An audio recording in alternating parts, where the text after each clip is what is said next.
नमस्कार किसान भाइयों, मैं सचिन प्रताप तोमर, मृदा वैज्ञानिक, कृषि विज्ञान केंद्र खटिया सीतापुर से। आज हम चर्चा करेंगे कि जो हमारा केंचुआ खाद या जिसको हम वर्मी कंपोस्ट बोलते हैं, उसको किस तरह से हम लोग तैयार करें और उसके लिए हम लोग किस लिए करें, जैसे कि हमारी खेत की मिट्टी भी स्वस्थ रहे। और जो केंचुआ खाद है उसको हम किस तरह से तैयार कर सकते हैं, क्या क्या उसमें चाहिए और कौन से केंचुए का हमको उसमें इस्तेमाल करना चाहिए जिससे कि हमारी जो खाद है वो अच्छे से तैयार हो, और कौन सी विधि है जिससे कि हम कम लागत में अच्छे खाद को तैयार कर सकते हैं। तो जैसा कि आप लोग सब देख रहे हैं कि हमारे किसान भाई की हमारे पीछे जो ये शेड है, ये कृषि विज्ञान केंद्र का जो वर्मी कंपोस्ट यूनिट है, ये यूनिट है। और जो केंचुआ खाद की हम बात करते हैं, तो केंचुआ खाद में सबसे ज़्यादा हमको ज़रूरत पड़ती है, जो हमको आवश्यकताएं पड़ती हैं, वो मेन गोबर होता है, चाहे जानवर को, चाहे गाय का हो, चाहे भैंस का हो। गाय के गोबर और भैंस के गोबर के साथ साथ हमको जो हमारी फसल के अवशेष हैं, चाहे हमारे किचन से निकल रहा है, चाहे हमारा फसल से निकल रहा है, उस अवशेष से हम लोगों को खाद तैयार करना है। और जो हमारी देसी खाद होती है, जो हम लोग FIM गोबर की खाद कहते हैं, या जो भी और कंपोस्ट हैं, उनसे ये गोबर की खाद से काफ़ी केंचुआ खाद बहुत अच्छी होती है, काफ़ी न्यूट्रिएंट रिच है, और ये हमारी खेत की मिट्टी को सुधारने में अच्छा काम करती है। और वहीं सबसे पहले हम बात करेंगे जो केंचुआ खाद की यूनिट है, हमारे किसान भाई कहाँ उसको स्थापित करें, क्योंकि मेन ये रहता है कि जब हम उसके लिए स्थान का चयन अच्छे से कर लेंगे तो ये अच्छे से सर्वाइव कर पाएगी और आपको ज़्यादा दिक्कत नहीं होगी। क्योंकि होता क्या है कि हमको इसको बरसात से के पानी से, चाहे धूप से, इन सबको अपनी यूनिट को बचाना है।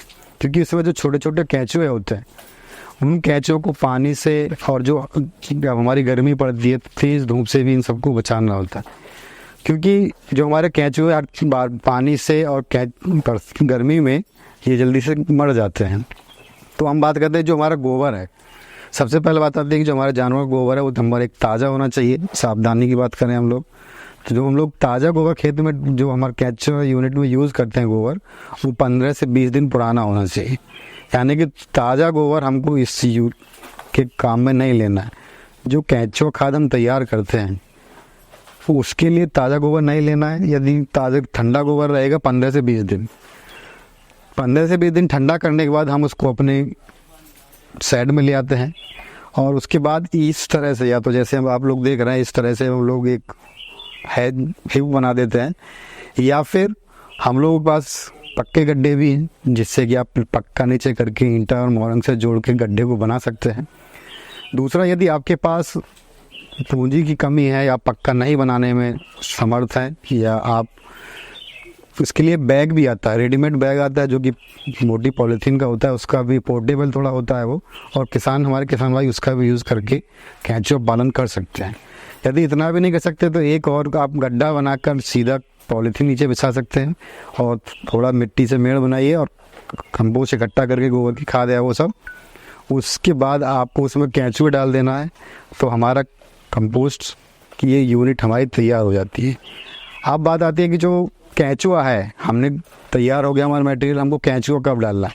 जैसा कि हमने बताया था कि हमारी खाद है, गोबर है, वो ताज़ा हमको यूज़ करना है। फिर गोबर के साथ साथ हमको जो अवशेष है, चाहे धान का पुआल है, गन्ने की पत्ती है, या जो भी अवशेष, चाहे जानवरों के यूनिट से निकल रहा है अवशेष, उसका हमको प्रयोग करना है। और इनकी आधी मात्रा में हम लोग यूज़ करते हैं, आधा हमारा गोबर होगा और आधा हमारा फसल का अवशेष होगा।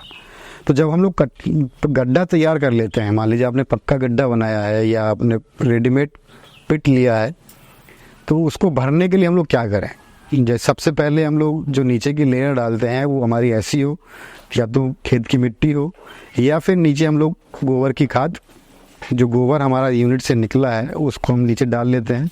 फिर 4 से 6 इंच तक हम लोग उसके ऊपर जो अवशेष हमारा है, जो फसल का अवशेष है, जो भी, उसकी एक लेयर बनाते हैं 8 से 10 इंच तक।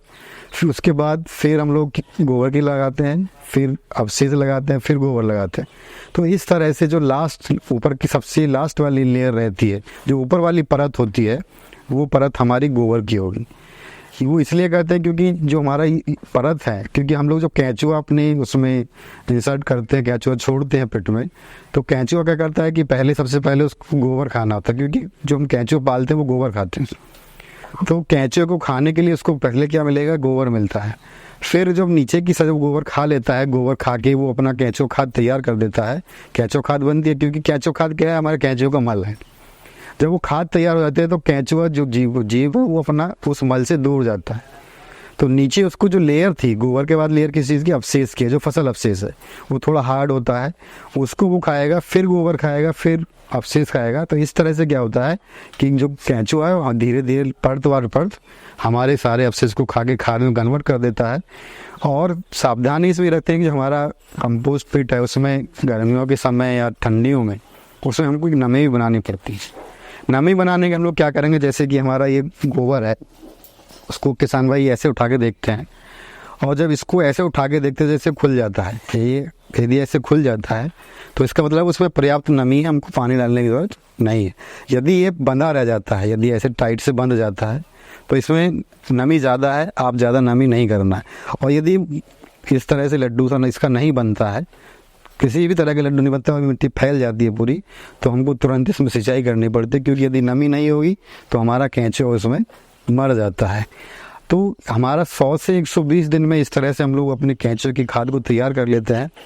अब आगे बात आती है कि जो हमारा कंपोस्ट है जब वो तैयार हो जाता है तो कैसे उसको पहचाने। जो हमारे किसान भाई हैं, कुछ किसान नहीं पहचान पाते कि साहब हमने केंचुए की खाद नहीं देखी कैसी होती है।